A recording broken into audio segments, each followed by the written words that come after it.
पौष पुत्रदा एकादशी को अत्यंत महत्वपूर्ण और पवित्र माना जाता है। ऐसा माना जाता है कि जो दंपति संतान प्राप्ति की इच्छा रखते हैं, अगर वो लोग पौष मास की शुक्ल पक्ष की पुत्रदा एकादशी का पूरी श्रद्धा के साथ व्रत रखकर भगवान विष्णु की पूजा करते हैं, तो उन्हें भगवान विष्णु के आशीर्वाद से योग्य संतान प्राप्त होने का आशीर्वाद प्राप्त होता है। नमस्कार, मैं प्रतिमा पांडे। हमारे व्रत और त्यौहार में आपका बहुत बहुत स्वागत है। आज हम आप सभी को पौष मास के शुक्ल पक्ष की एकादशी की जानकारी देंगे कि ये एकादशी तिथि कब प्रारंभ होगी, कब समाप्त होगी, इस एकादशी तिथि के पूजा का क्या विधान है, पूजा का शुभ समय क्या है, तथा जो लोग भी एकादशी का व्रत रखते हैं उन्हें शुभ समय में पारण करना होता है, तो वो पारण करने का शुभ समय क्या होगा। एकादशी व्रत का हिंदू धर्म में बड़ा महत्व है। पौष मास के शुक्ल पक्ष की एकादशी तिथि को पौष पुत्रदा एकादशी के नाम से जाना जाता है। इस दिन जो भी व्यक्ति श्रद्धापूर्वक एकादशी का व्रत रखकर विधि विधान से भगवान विष्णु की पूजा करते हैं, तो उनके कृपा से, भगवान विष्णु की कृपा से उन्हें संतान का सुख, चाहे जिसकी संतान है उन्हें अपने संतान से सुख की प्राप्ति होती है। हमारे पंचांग के अनुसार 2025 में पौष मास के शुक्ल पक्ष की पुत्रदा एकादशी 10 जनवरी दिन शुक्रवार के दिन मनाई जाएगी। 2025 में पौष मास के शुक्ल पक्ष की एकादशी तिथि की शुरुआत 9 जनवरी को रात्रि में मध्य रात्रि के बाद 12:35 पर एकादशी तिथि शुरू होगी और 10 जनवरी को सुबह में 10:28 पर एकादशी तिथि समाप्त हो जाएगी।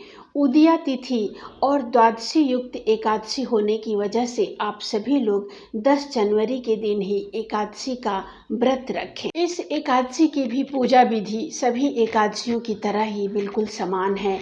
ब्रह्म मुहूर्त में उठकर स्नान ध्यान से निवृत्त होकर सबसे पहले संकल्प करें, उसके बाद से विधि विधान से भगवान विष्णु जी की पूजा करें, उन्हें पीले फल, पीले पुष्प, मिठाई, धूप, दीप अर्पित करें। अगर आपके पास समय है तो आप विष्णु भगवान के कोई भी मंत्र का जाप कर सकते हैं। इस दिन आप विष्णु सहस्त्र नाम का पाठ खुद कर सकते हैं या सुनने से भी आपको शुभ फलों की प्राप्ति होगी। इसके बाद आप भगवान विष्णु जी की आरती कर पूजा को संपन्न करें और प्रसाद अपने परिवार में वितरण कर अंत में आप स्वयं प्रसाद को ग्रहण करें। 10 जनवरी की सुबह अगर आप ब्रह्म मुहूर्त में पूजा करना चाहते हैं तो ब्रह्म मुहूर्त का समय है सुबह में 5:36 से लेकर 6:26 तक। ये ब्रह्म मुहूर्त का समय है। ये समय बहुत ही शुभ होता है। इसमें आप पूजा करें तो आपको शुभ फलों की प्राप्ति होगी। इसके अलावा इस दिन अमृत काल है, अभिजीत मुहूर्त है। ये समय भी बहुत शुभ है पूजा करने के लिए। इस दिन अमृत काल का समय है दोपहर में 11:25 से लेकर 12:59 तक।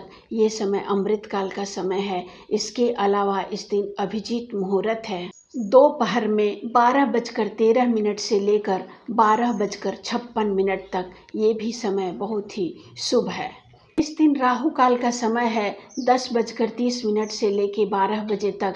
तो इस समय पर आप पूजा पाठ मंत्र का जाप ये कार्य ना करें। इसके अलावा आप और समय में भी सब पूजा पाठ मंत्र जाप कर सकती हैं। राहु काल से बचें। 10 जनवरी को पुत्रदा एकादशी है और इस दिन 2 शुभ योग का भी निर्माण हो रहा है। पहला योग है शुभ योग, जो दोपहर में 2:37 तक रहेगा। इसके बाद शुक्ल योग का निर्माण हो रहा है, जो आपकी पूजा को भी और शुभ बनाएगा। जो लोग भी एकादशी का व्रत रखते हैं उन्हें शुभ समय में पारण करना होता है।